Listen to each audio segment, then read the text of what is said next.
POCSO ಪ್ರಕರಣದಲ್ಲಿ ಮಾಜಿ CM Yediyurappa ಅವರಿಗೆ ಬಿಗ್ ರಿಲೀಫ್ ಸಿಕ್ಕಿದೆ. ಯಡಿಯೂರಪ್ಪ ಬಂಧಿಸಿದಂತೆ ಹೈಕೋರ್ಟ್ ಆದೇಶವನ್ನು ನೀಡಿದೆ. ಬಂಧಿಸಿ ತನಿಖೆಗೆ ಒಳಪಡಿಸುವಂತ ಅಗತ್ಯ ಇಲ್ಲ ಹೀಗೆ ಹೇಳಿರೋದು ಹೈಕೋರ್ಟ್. ತನಿಖೆಗೆ ಹಾಜರಾಗುವಂತೆ ಬಿಎಸ್ವೈಗೆ ಹೈಕೋರ್ಟ್ ಸೂಚನೆಯನ್ನು ಕೊಟ್ಟಿತ್ತು. ಎರಡನೇ ನೋಟಿಸ್ಗೆ ಬಿಎಸ್ ಯಡಿಯೂರಪ್ಪ ಹಾಜರಾಗಿರಲಿಲ್ಲ. ಜೂನ್ 17ರಂದು ಹಾಜರಾಗುವುದಾಗಿ ಬಿಎಸ್ವೈ ಉತ್ತರಿಸಿದ್ರು. ಇನ್ನೊಂದು ಕಡೆಯಲ್ಲಿ ಬಿಎಸ್ವೈ ಅವರನ್ನ ಬಂಧಿಸುವ ಅಗತ್ಯ ಇಲ್ಲ ಅಂತ ಅವರು ಹೇಳಿದ್ದಾರೆ. ಅಂತ ಹೇಳಿದ್ರೆ ಕೋರ್ಟ್ ಹೇಳಿರುವಂಥದ್ದು, ಕೋರ್ಟ್ ಆದೇಶ, ಇದು ಹೈಕೋರ್ಟ್ನ ಆದೇಶ. ಮಾಜಿ ಮುಖ್ಯಮಂತ್ರಿ ಬಿಎಸ್ ಯಡಿಯೂರಪ್ಪ ವಿರುದ್ಧ ಪೋಕ್ಸೋ ಪ್ರಕರಣ ದಾಖಲಾಗಿತ್ತು. ಸದ್ಯ ಈ ಪ್ರಕರಣದ ತನಿಖೆ ಕೂಡ ನಡೀತಾ ಇತ್ತು. ಬಿಎಸ್ವೈ ಅವರಿಗೆ ನೋಟಿಸನ್ನು ನೀಡಲಾಗಿತ್ತು. ಆದರೆ ಅವರು ಜೂನ್ 17ಕ್ಕೆ ವಿಚಾರಣೆ ಹಾಜರಾಗೋದಾಗಿ ಪತ್ರವನ್ನು ಕೂಡ ಬರೆದಿದ್ರು. ಇನ್ನೊಂದು ಕಡೆಯಲ್ಲಿ ಗಮನಿಸ್ತಾ ಹೋಗೋದಾದರೆ ಹೈಕೋರ್ಟ್ನಲ್ಲಿ ಇದೇ ವಿಚಾರಕ್ಕೆ ಸಂಬಂಧಿಸಿದಂತೆ ಯಡಿಯೂರಪ್ಪ ಅವರಿಗೆ ನಿರೀಕ್ಷಣಾ ಜಾಮೀನು ಸಿಗುತ್ತಾ ಎನ್ನುವಂಥದ್ದಾಗಿ ಒಂದಷ್ಟು ಚರ್ಚೆಗಳು ಆಗ್ತಾ ಇರುವಂಥ ಸಂದರ್ಭದಲ್ಲೇ ಯಡಿಯೂರಪ್ಪ ಅವರನ್ನ ಬಂಧಿಸುವಂಥ ಅವಶ್ಯಕತೆ ಇಲ್ಲ ಅಂಥೇಳಿ ಹೈಕೋರ್ಟ್ ಪೀಠ ಹೇಳಿದೆ. ಪೋಕ್ಸೋ ಪ್ರಕರಣ ಸಂಬಂಧ ಮಾಜಿ ಮುಖ್ಯಮಂತ್ರಿ ಬಿಎಸ್ ಯಡಿಯೂರಪ್ಪ ವಿರುದ್ಧ ಜಾಮೀನು ರಹಿತ ಬಂಧನದ ವಾರೆಂಟ್ ಜಾರಿಯಾಗಿತ್ತು. ಯಾವುದೇ ಕ್ಷಣದಲ್ಲಾದರೂ ಅವರನ್ನು ಬಂಧಿಸುವಂಥ ಸಾಧ್ಯತೆ ಇತ್ತು.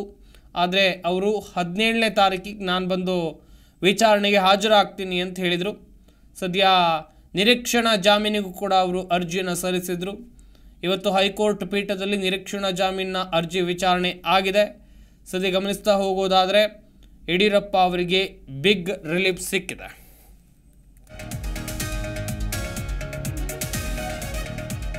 ಎರಡನೇ ನೋಟಿಸ್ಗೆ ಬಿಎಸ್ ಯಡಿಯೂರಪ್ಪ ಹಾಜರಾಗಿರಲಿಲ್ಲ. ಜೂನ್ 17ರಂದು ಹಾಜರಾಗುವುದಾಗಿ ಬಿಎಸ್ವೈ ಉತ್ತರಿಸಿದರು. ತನಿಖೆಗೆ ಹಾಜರಾಗುವಂತೆ ಬಿಎಸ್ವೈಗೆ ಹೈಕೋರ್ಟ್ ಸೂಚನೆಯನ್ನು ಕೊಟ್ಟಿದೆ. ತನಿಖೆಗೆ ಹಾಜರಾಗಬೇಕು, ಅರೆಸ್ಟ್ ಇಲ್ಲ ಅಂತ ಹೇಳಿದರು. ಕರೆದಾಗ ಬಂದು ವಿಚಾರಣೆಯನ್ನು ಎದುರಿಸಬೇಕು ಅನ್ನುವಂಥ ಸೂಚನೆಯನ್ನು ಹೈಕೋರ್ಟ್ ಪೀಠ ಇಲ್ಲಿ ನೀಡಿದೆ.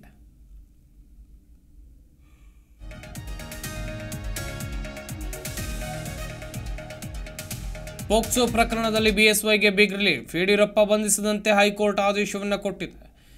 ಬಂಧಿಸಿ ತನಿಖೆಗೆ ಒಳಪಡಿಸುವಂಥ ಅಗತ್ಯ ಇಲ್ಲ. ತನಿಖೆಗೆ ಹಾಜರಾಗುವಂತೆ ಬಿಎಸ್ವೈಗೆ ಹೈಕೋರ್ಟ್ ಸೂಚನೆಯನ್ನು ಕೊಟ್ಟಿದೆ. ಎರಡನೇ ನೋಟಿಸ್ಗೆ ಯಡಿಯೂರಪ್ಪ ಹಾಜರಾಗಿರಲಿಲ್ಲ. ಜೂನ್ 17ರಂದು ಹಾಜರಾಗುವುದಾಗಿ ಬಿಎಸ್ವೈ ಉತ್ತರಿಸಿದ್ರು.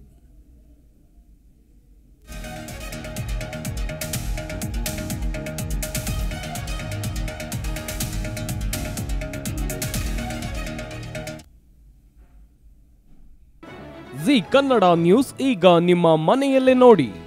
ಎಲ್ಲ ಕೇಬಲ್ಗಳಲ್ಲಿ ಈಗ ಲಭ್ಯ.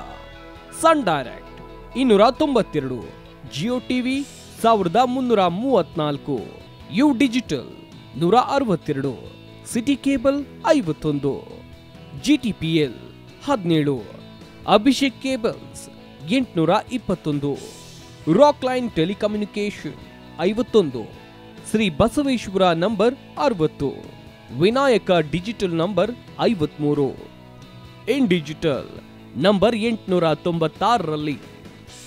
ನಿಮ್ಮಿಸ್ತದ ಜಿ ಕನ್ನಡ ನ್ಯೂಸ್ ನೋಡಿ ಆನಂದಿಸಿ.